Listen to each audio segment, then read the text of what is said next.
Hello दोस्तों, आप लोगों का स्वागत है हमारे चैनल DXB इलेक्ट्रिकल लर्निंग में। दोस्तों आज हम इस वीडियो में बात करने वाला है स्टार डेल्टा स्टार्टर के कनेक्शन के बारे में। दोस्तों स्टार डेल्टा स्टार्टर का जो कंट्रोल वायरिंग होता है उसमें हम विदाउट टाइमर का हम कनेक्शन करके आप लोग को बताने वाले हैं। विदाउट टाइमर का स्टार डेल्टा स्टार्टर का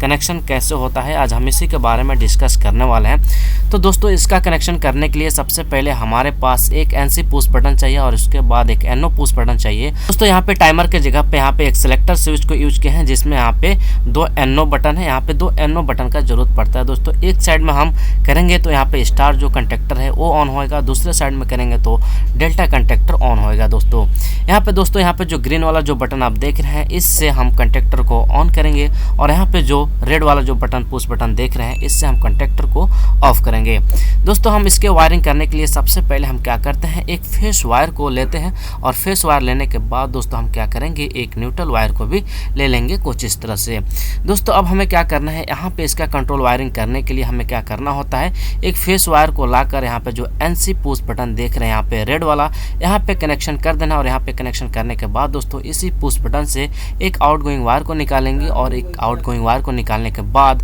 जो ग्रीन वाला यहाँ पे पुश बटन देख रहे हैं NO पुश बटन है, इसके एक टर्मिनल में लाकर हमें कनेक्शन कर देना है। उसके बाद दोस्तों इसके जो दूसरा टर्मिनल है इसके दूसरे टर्मिनल से एक वायर को कनेक्शन करके लेके आना है और लेके आने के बाद दोस्तों हमें क्या करना है, यहाँ पर जो ओवरलोड रिले का जो 95 नंबर टर्मिनल है दोस्तों यहाँ पे लाकर कनेक्शन कर देना है। दोस्तों जो ओवरलोड रिले का जो 95 नंबर और 96 नंबर जो टर्मिनल होता है NC का टर्मिनल होता है, तो यहाँ पे हम 95 नंबर टर्मिनल में हम कनेक्शन कर देंगे और कनेक्शन करने के बाद दोस्तों हमें क्या करना है, 96 नंबर टर्मिनल से एक और आउटगोइंग वायर को निकालेंगे और आउटगोइंग वायर को निकालने के बाद हमें क्या करना है, यहाँ पे जो मेन कंटेक्टर देख रहे हैं मेन कंटेक्टर का जो A1 जो टर्मिनल है दोस्तों यहाँ पे लाकर कनेक्शन कर देना है। दोस्तों मेन कंटेक्टर में एक इंपॉर्टेंट बात बता देते हैं, मेन कंटेक्टर में दोस्तों 2 NO बटन का मेन कंटेक्टर में दोस्तों 2 NO एक्सियली कंटेक्ट का जरूरत पड़ता है, लेकिन इस कंटेक्टर में दोस्तों एक NO है और एक यहाँ पे NC है दोस्तों। लेकिन इस मेन कंटेक्टर में दोस्तों हम इस NC को हम NO मान रहे हैं और इस NO को हम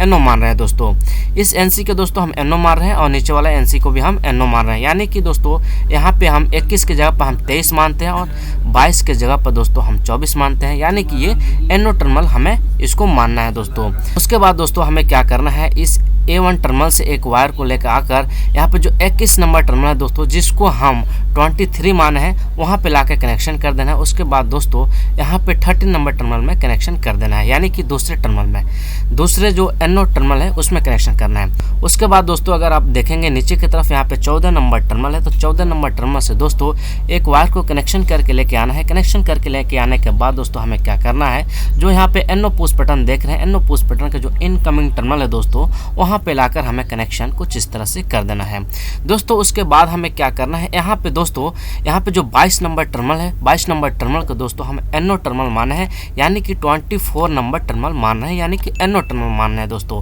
तो यहाँ से हम क्या करेंगे, यहाँ से एक और आउटगोइंग वायर को निकालेंगे कनेक्शन करके और आउटगोइंग वायर को निकालने के बाद दोस्तों हमें क्या करना है, यहाँ पे जो सेलेक्टर स्विच है, सेलेक्टर स्विच के जो NO टर्मिनल है दोस्तों, जो NO स्विच है दोस्तों हमें उसमें लाकर कनेक्शन कर देना है। इसमें 2 स्विच है तो दोनों स्विच में हमें कुछ इस तरह से कनेक्शन करके इस तरह से लूपिंग बना देना है दोस्तों। उसके बाद दोस्तों यहाँ पे आप देख रहे हैं जो लेफ्ट वाला जो स्विच है वहाँ से एक कनेक्शन करके लेके आना है और कनेक्शन करके लेके आने के बाद दोस्तों हमें क्या करना है, जो डेल्टा कंटेक्टर का जो 22 नंबर टर्मिनल है दोस्तों, 22 नंबर टर्मिनल NC टर्मिनल दोस्तों यहाँ पे हमें कनेक्शन कर देना है। और यहाँ पे कनेक्शन करने के बाद दोस्तों हमें क्या करना है, इसका जो 21 नंबर टर्मिनल है NC टर्मिनल दोस्तों यहाँ से हमें कनेक्शन करके लेके आना है स्टार कंटेक्टर का जो A1 जो टर्मिनल है दोस्तों हमें यहाँ पे लाकर कनेक्शन कर देना है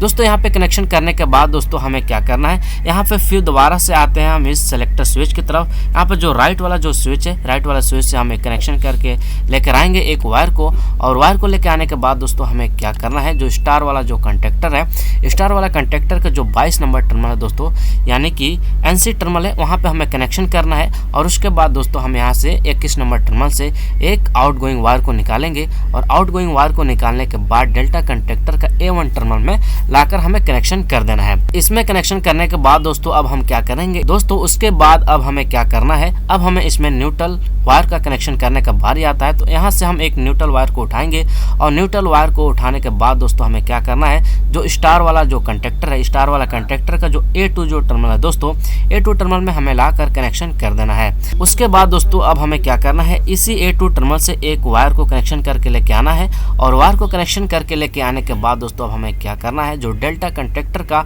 A2 टर्मिनल है दोस्तों, हमें उसमें लाकर कनेक्शन कर देना है। इसी तरह से फिर दोबारा से हम इसी A2 टर्मिनल से एक वायर को कनेक्शन करेंगे और मेन कंडक्टर का जो A2 जो टर्मिनल है दोस्तों, उसमें हम कुछ इस तरह से कनेक्शन कर देना है। तो दोस्तों इस तरह से हमारा जो वायरिंग है इस तरह से कंप्लीट हो रहा है। अब दोस्तों हम इसको एक्सप्लेन करते हैं, ये वर्क कैसे करेगा, इसको ऑन ऑफ कैसे करना है दोस्तों इसको ऑन ऑफ करने के लिए यहाँ पे अगर आप देख रहे हैं तो यहाँ पे टाइमर नहीं है। तो सबसे पहले दोस्तों इसको ऑन ऑफ करने के लिए हमें क्या करना है, इस स्विच को हमें लेफ्ट की तरफ घुमा देना है दोस्तों। अगर आप लेफ्ट की तरफ घुमाते हैं तो लेफ्ट की तरफ घुमाने से ये होगा दोस्तों, जिस समय में हमारे जो ग्रीन वाला बटन है स्टार्ट पुश बटन है, तो इसको उस समय में अगर आप पुश करेंगे तो उस समय में दोस्तों यहाँ पे मेन कंडक्टर और स्टार कंडक्टर ये साथ में ऑन हो जाएगा दोस्तों। साथ में ऑन होने के बाद दोस्तों जैसे ही हमारा जो मोटर चलने लगेगा 10 सेकेंड या 8 सेकेंड चल जाएगा, यानी कि अपना रनिंग पकड़ लेगा, तो उस समय में आपको क्या करना है, इस सेलेक्टर स्विच को आप राइट की तरफ घुमा देना है। राइट की तरफ जैसे ही घुमाएंगे दोस्तों, ये जो